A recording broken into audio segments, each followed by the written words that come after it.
Добрый день, уважаемые телезрители! И сегодня я приветствую вас на самых волшебных посиделках, наверное. Меня зовут Ксения Федотова, и у нас в гостях Марина Волшебство. Марина, расскажи, пожалуйста, откуда появилось такое волшебное имя?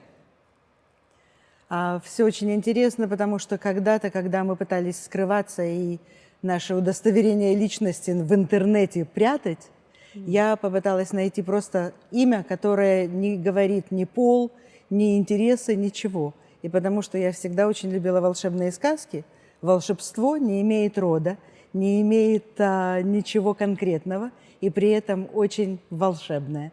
Поэтому волшебство с 2000 года. Но вот это вот имя каким-то образом потом помогает создавать вокруг себя вот эту вот сказку. Я живу в сказке. И да, я живу совершенно волшебно, пытаюсь это делать, потому что мы рождены, чтобы сказку сделать былью, а я, чтобы сказку делать сказкой. Ну и, насколько я понимаю, ты делишься вот этим волшебством еще и с окружающими людьми. С огромным удовольствием, потому что я заметила, что здесь у нас столько будней, что волшебства нам как раз и не хватало. И когда выросли дети, покинули дом, я решила сделать волшебную сказку из дома. И в этом все с этого началось, и оно идет, катится по волшебной дорожке. А вот как на самом деле найти таких, может быть, соратников, либо приверженцев такого волшебства? Мы все хотим, чтобы у каждого в жизни было чудо. И когда мы в них верим, мы вдруг находим чудеса вокруг себя. И мне кажется, что самое главное, чтобы мы не стеснялись быть детьми и не вырастать. И все девочки, все ребята, с которыми меня сводит судьба, все верят в эту сказку. Ну, то есть возраст – это состояние души. Мне кажется, что это секрет на самом деле, который взрослые очень за этим следят, но мы просто дети, которые выросли во взрослых, но остались детьми. Так мне кажется, какими бы взрослыми мы ни были. Я работаю с очень многими пожилыми людьми, 90, 100 лет. И эти люди верят в сказку, они ведут себя как малыши.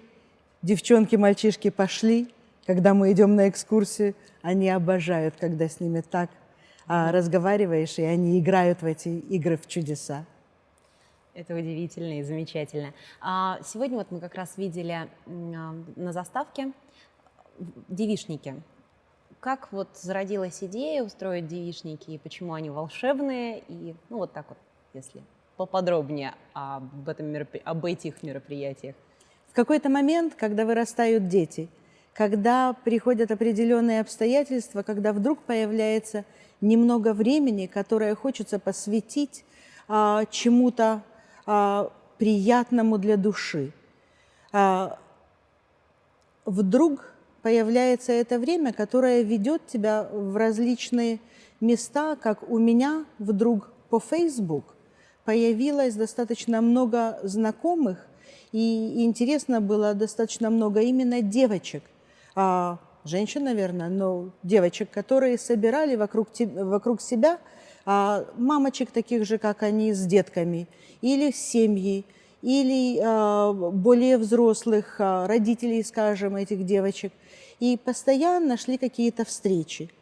В Мельбурне у нас всегда проблема с погодой. Никогда невозможно ничего запланировать, если планируешь достаточно много людей собрать. Поэтому мне повезло, у меня достаточно просторный дом. И специально, когда мы его превращали в сказку, сделали так, чтобы он был достаточно большой, чтобы вместить много людей. Поэтому в этом доме вмещается больше 100 человек, и поэтому я просто пару раз в год решила, что собрать девочек вместе будет очень здорово. Конкретно девочек, потому что это безопасно. Они всегда очень добры к моему дому. Аккуратно и трепетно относятся, да. Всегда трепетно относятся. Один раз мы попробовали с детками, но детки разнесли пару комнат. поэтому больше мы этого даже не пытаемся сделать. И когда девочки собираются вместе, они расслабляются, отдыхают, когда нету никаких внешних факторов, которые их отвлекают, они именно концентрируются на своем счастье. И когда я это увидела, я решила, что девичник – это самое лучшее, что можно сделать. Прекрасно. А вот мы видели атрибуты некоторые, то есть как шляпы. Это обязательная атрибутика или просто порыв каждый приходящий? Когда мы собираемся, у нас уже прошло несколько тематических таких собиралок, скажем. Я выбираю тему на самом деле, чтобы никого не мучить, и объявляю, что это будет. Допустим, у нас были ангелы и демоны, у нас были снежинки, Дед Морозы, Снегурочки. В прошлом году у нас была Алиса в стране чудес, потому что как раз и юбилей. Одна из девочек, необыкновенно талантливый художник, разрисовала мне стену полностью в одной из комнат по теме Алисы в стране чудес. И девчонок попросили всех одеться, кто как хочет, по теме. Поэтому у нас было очень много шляпников, очень много заек, очень много Алис и королев. И это было просто необыкновенно. Это было в январе этого года. А вот уже планируется следующий девичник или еще пока? Следующий мы планировали. Это, в принципе, не очень легко собрать, потому что я достаточно много путешествую, и я не уверена, когда мне нужно отъехать. Но я подозреваю, что, наверное, январь-февраль это будет, и в этот раз это будет тема цветов. Девочки будут одеваться в различные цветы, будут цветы везде. Сделаем цветник. Понятно. И вот, наверное, в завершение, как можно попасть вот на этот девичник? То есть нужно ли написать тебе в Фейсбуке или вот просто каждый может? Меня всегда можно найти в Фейсбуке, во-первых. Во-вторых, есть парочка русских групп, русские женщины, что-нибудь еще русское, и найти эти группы.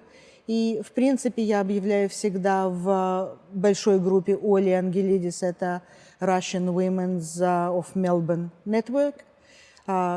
И потом мы переходим в другую группу, куда уже идут конкретно все девочки, которые собираются прийти на девичник, чтобы не засорять всеми организационными вопросами ничью группу. И в этой нашей группе мы пытаемся организовать так, чтобы распределить, кто что делает. Потому что на девичниках каждый приносит свою еду, чтобы мы могли все попробовать вкусное. Отлично. Спасибо тебе большое. Благодарим Марину за такую волшебную беседу. И всего хорошего. До новых встреч.